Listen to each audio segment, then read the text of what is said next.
কি করছো? 1 সেকেন্ড হইল ভাই বোন, 24 ঘন্টা হায়াত থেকে চলে গেছে।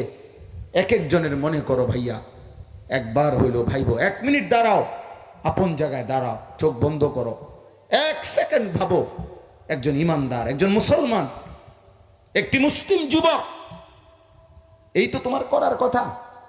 আজকের 24 ঘন্টা যাদের 1 ওয়াক্ত নামাজ কপালে জোটে নাই, হে নাফরমান, আজ রাতে যদি তোর মৃত্যু হয়, তোর মালিকের সামনে কেমনে দাঁড়াইবি আব্বা? কেমনে দাঁড়াইবি? ফেরেশতা তো কবরে একটা লাথি দিয়া জাহান্নামে ফেলে দিবে, একটা লাথি দিবে, একটা লাথি দিবে, একটা লাথি দিয়ে বলবে যা বেঈমান, যা নাফরমান। এত বড় নিকৃষ্ট কেমনে হও বেটা?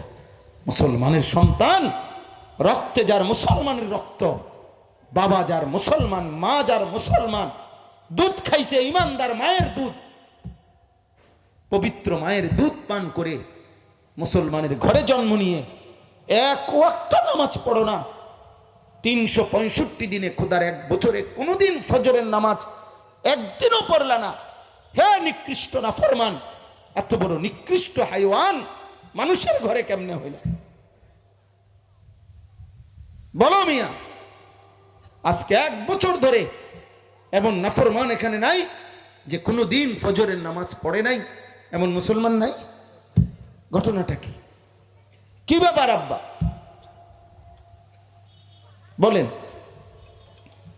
আফসোসের বিষয়, শুধু ভাত তরকারি জিন্দিগির হিসাব, শুধু ভাত পেশাব পায়খানা, নাটক সিনেমা নাচ গান নর্তকী, শুধু বিদেশ বিল্ডিং ভাত খানা, কিস্তি লোন সুদ টাকা পয়সা উল্লাস, বুড়া বুড়ার মতো জোয়ান জোয়ানের মতো, জোয়ান পরে আছে মোবাইলে, বুড়া পরে আছে সাদোয়ানে, যাদের সুবিধা মতো, বেডি জায়গাত পরে রয়েছে, আরেক বেডিতে লগে গপ মারতে আছে।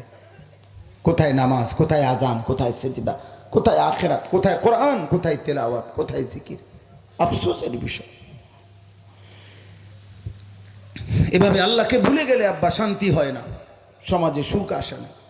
ক্ষমতা বদলাবে, মানুষ বদলাবে, কিন্তু সুখ আর শান্তি, সুস্থতা, নিরাপত্তা, বেঁচে থাকার স্বাধীনতা, সুস্থতা, নিরাপত্তা, এ তো আল্লাহর পক্ষ থেকে আসে। কার পক্ষ থেকে বলেন না?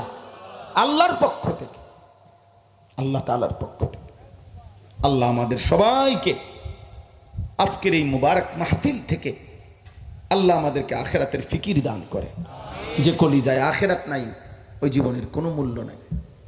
আল্লাহ যদি ফয়সালা দেয় যে তোর এবং তোর ফ্যামিলিতে আমি আর কোনোদিন ইবাদত দেব না, আখিরাতের ফিকির দেব না, তো ভাতে না খাওয়াইবে। ভাত তো আল্লাহ জন্তু জানোয়াররাও খাওয়ায়, কিন্তু আপনার ফ্যামিলির একজনও আল্লাহর কোরআন পড়তে পারে না, এর চাইতে বড় আযাব কি? আপনার ফ্যামিলির কেউ নামাজ পড়ে না, ফজরের ওয়াক্তে আপনার ঘরের কেউ ওঠে না, সবগুলো নাফরমান জানোয়ারের মতো ঘুমায় থাকে, এর চাইতে বড় আযাব আপনার ঘরে আর কি? আপনার ঘরের মহিলা মেয়ে একজনও পর্দা করে না, এর চাইতে বড় লানত আপনার জীবনে আর কি? হ্যাঁ, 40 বছরও আপনি হারাম সুদ কিস্তি থেকে বাঁচতে পারেন না, সুদ ছাড়া আপনার সংসার চলে না, কিস্তি ছাড়া আপনার সংসার চলে না, এর চাইতে বড় গজব আর কি? হ্যাঁ, 60 বছরও আপনি বিড়ি খাওয়ান ছাড়া থাকতেন পারেন না, এর চাইতে বড় পাপ অভিশাপ আর কি? এর চাইতে বড় শাস্তি আর কি হইতে পারে যে গুনার থেকেই বাঁচতে পারতেছেন না? বলেন,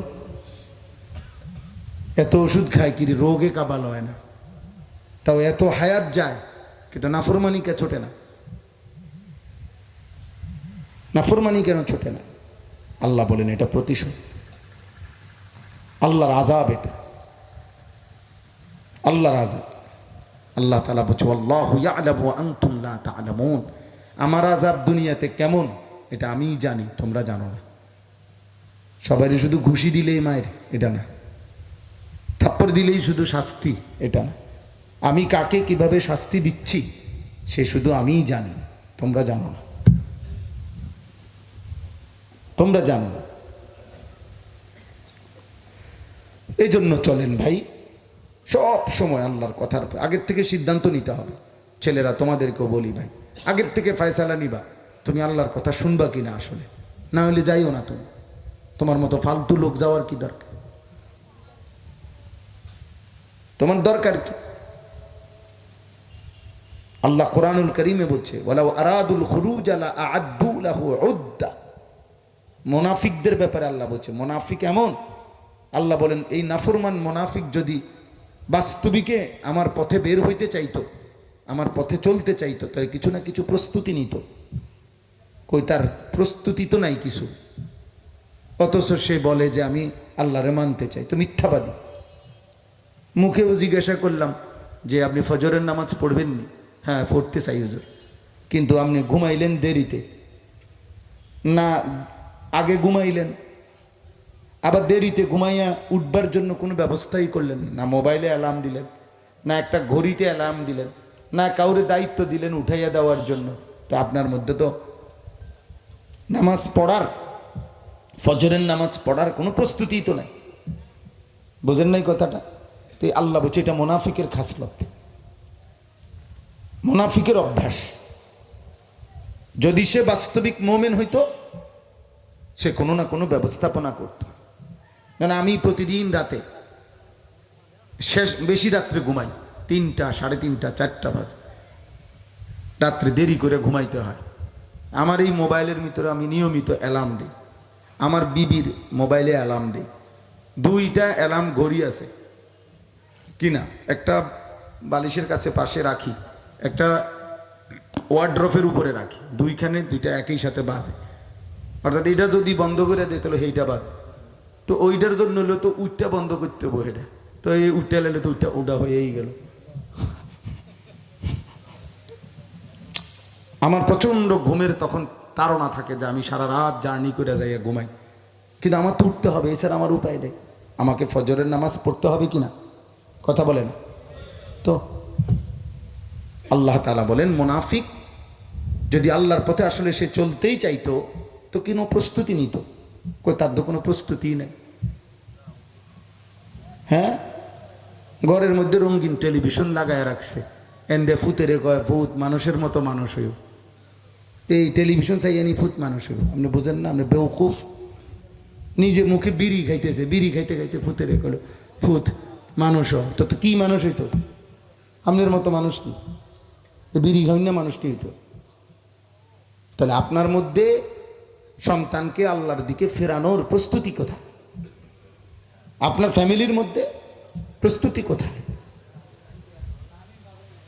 তাহলে এগুলো মুনাফিকি আচরণ কিনা বলেন? এই জন্য আল্লাহ এটা বলছে, ওয়ালাকিন কারিহাল্লাহুম বিআসাহুম ফাসাব্বাতাহুম ওয়া কিলা কুদু মাআল কাঈদিন। সাংঘাতিক কথা। আল্লাহ বলেন মুনাফিকরা কেন আমল করতে পারে না, নাফরমান কেন আমল করতে পারে না? কারণ আল্লাহই মূলত তারা আমল করা, আল্লাহর দিকে আসা আল্লাহই চায় না। এ পরিমাণ গুনাহ করছে, আল্লাহই বলছে যা নাফরমান, যা বাইরে বাইরে বেঈমান, আর লাগবে না তোর নামাজ রোজাও লাগবে না, কিচ্ছু লাগবে না, যা ভাত খা, ঘুম যা, পেশাব পায়খানা কর।